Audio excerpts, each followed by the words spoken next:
नमस्कार, आप देख रहे हैं लाइव न्यूज दिल्ली और मैं हूं आपके साथ सपना ठाकुर। आइए रुक करते हैं लाइव न्यूज दिल्ली की सुपरफास्ट खबरों की ओर। दिल्ली के ओल्ड राजेंद्र नगर इलाके के कोचिंग सेंटर के बेसमेंट में चल रही लाइब्रेरी में पानी भरने की वजह से 3 छात्रों की मौत के मामले में बेसमेंट मालिकों की जमानत याचिका पर राउज एवेन्यू कोर्ट ने सीबीआई को नोटिस जारी किया। राउज एवेन्यू कोर्ट 9 अगस्त को मामले में अगली सुनवाई देगी। दिल्ली के मुख्यमंत्री अरविंद केजरीवाल ने जेल से एलजीवी सक्सेना को लिखी चिट्ठी। उन्होंने ये चिट्ठी 15 अगस्त पर दिल्ली में झंडा फहराने को लेकर लिखा। उन्होंने कहा कि 15 अगस्त को मेरी जगह मंत्री आतिशी झंडा फहराएंगी। खेल मंत्री के बयान से विपक्ष ने किया वॉकआउट। खेल मंत्री मनसुख मंडाविया ने पहलवान विनेश फोगाट को पेरिस ओलंपिक में फाइनल मुकाबले से पहले बाहर किए जाने पर लोकसभा में बयान दिया। नेपाल के मुनाकोट के शिवपुरी में एयर डायनेस्टी का हेलीकॉप्टर दुर्घटनाग्रस्त हो गया। पुलिस अधिकारी शांतिराज कोइराला के अनुसार प्रारंभिक रिपोर्टों से पता चलता है कि हेलीकॉप्टर सूर्यचोर पहाड़ी से टकराने के बाद दुर्घटनाग्रस्त का शिकार हुआ। राजपथ के खाली 12 सीटों के लिए अधिसूचना जारी कर दी गई। 3 सितंबर को चुनाव होगा। समीकरण के अनुसार बीजेपी के नेतृत्व वाले एनडीए को 12 सीटों में से 11 मिल सकती है।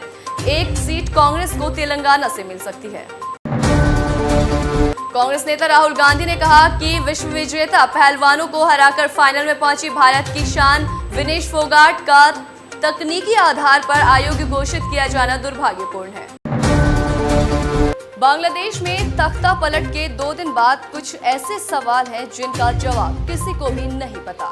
लेकिन एक बात जो साफ है कि इस सबसे मुश्किल वक्त में भी भारत शेख हसीना के साथ ही खड़ा रहेगा। किसी दूसरे देश में पनाह न मिलने तक बांग्लादेश के पूर्व पीएम भारत में ही रहेंगे। वैसे शेख हसीना की इच्छा लंदन में राजनीतिक शरण लेने की थी। इसके पीछे एक बड़ी वजह थी कि उनकी बहन रेहाना, जो कि उनके साथ ही भारत पहुंची है, उनकी बेटी ट्यूलिप सिद्दीकी वहां सांसद है। हालांकि ब्रिटेन इस मामले में अब टालमटोल करता दिख रहा है। ब्रिटेन शायद उनको शरण देने में हिचकिचा रहा है और टेक्निकल पेच का हवाला दे रहा है। हालांकि वो खुद भी उनको शरण देने के इच्छुक नहीं नजर आ रहे हैं। शेख हसीना के ब्रिटेन जाने में क्या पेच है, जानिए। शेख हसीना के ब्रिटेन जाने की चाहत में कुछ नियम छोड़ दिए हैं।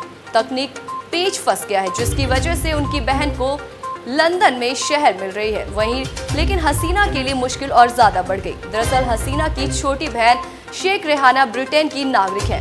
उनकी बेटी ट्यूलिप ब्रिटिश सांसद है, इसलिए वो उस देश में शरण के लिए अपील कर सकती हैं।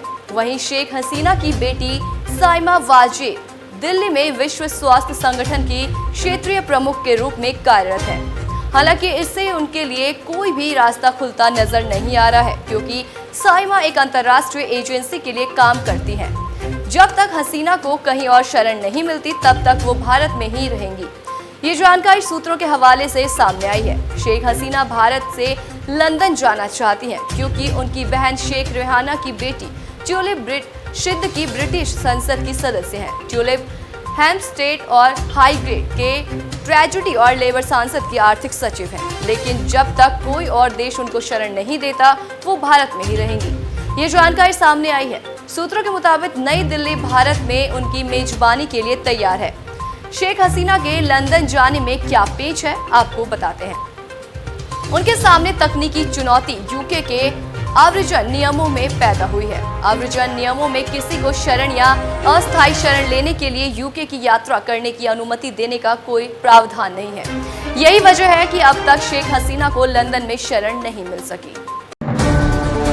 भारतीय दल विनेश फोगाट महिला कुश्ती 50 किलोग्राम वर्ग से अयोग्य घोषित करार की गई है, जिसके बाद डिहाइड्रेशन की वजह से फोगाट की तबीयत बिगड़ी।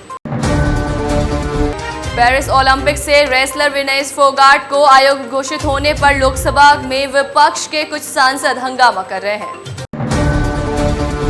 भीमा कोरेगांव मामले में आरोपी ज्योति जगताप की जमानत याचिका पर सुनवाई टली। सुप्रीम कोर्ट अब जमानत पर 22 अगस्त को सुनवाई करेगा।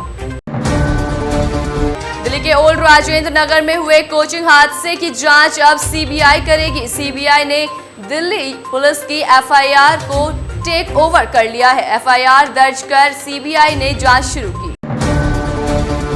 पेरिस ओलंपिक में ऐतिहासिक जीत हासिल कर लौटने के बाद दिल्ली में मिले भव्य स्वागत पर दोहरी पदक विजेता मनु भाकर ने कहा, यहाँ इतना प्यार पाकर मैं बहुत खुश हूँ।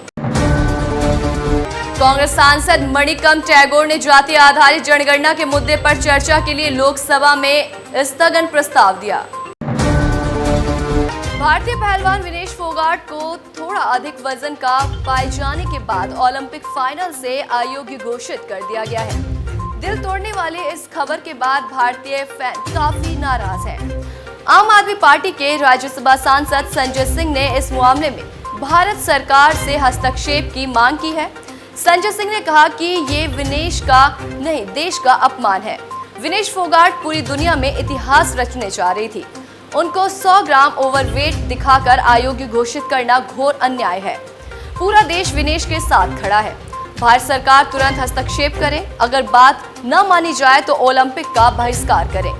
उनके इस पोस्ट पर आपके राज्यसभा सांसद संदीप पाठक ने कहा कि कई लोग साजिश की ओर इशारा कर रहे हैं। कौन हो सकता है इसके पीछे? विनेश फोगाट में मंगलवार यानी कि 6 अगस्त को स्वर्ण पदक गोल्ड मेडल के मुकाबले में पहुंचने वाली पहली भारतीय महिला पहलवान बनकर इतिहास रचा था। एक न्यूज एजेंसी के मुताबिक भारत के एक कोच ने कहा, आज सुबह उनका वजन 100 ग्राम अधिक पाया गया। नियम उनकी अनुमति नहीं देते हैं और उन्हें अयोग्य घोषित कर दिया गया। विपक्षी दलों की मांग के बीच सरकार की तरफ से केंद्रीय खेल मंत्री मनसुख मंडाविया लोकसभा में दोपहर 3 बजे बयान उन्होंने दिया। इस बीच पीएम मोदी ने भारतीय ओलंपिक संघ की अध्यक्ष पीटी उषा से बात की है और उनसे इस मुद्दे पर जानकारी मांगी है। उन्होंने विनेश की हार के बाद भारत के पास क्या विकल्प है, इस बारे में भी जानकारी दी है। एक दूसरी न्यूज एजेंसी के मुताबिक पीएम मोदी ने विनेश फोगाट के मामले में मदद के लिए सभी विकल्पों पर विचार करने को कहा है। देश दुनिया की तमाम छोटी बड़ी खबरों के लिए देखते रहें लाइव न्यूज दिल्ली। अभी सब्सक्राइब करें हमारे चैनल लाइव न्यूज दिल्ली को और साथ में बेल आइकन दबाना ना भूलें। Live news Delhi.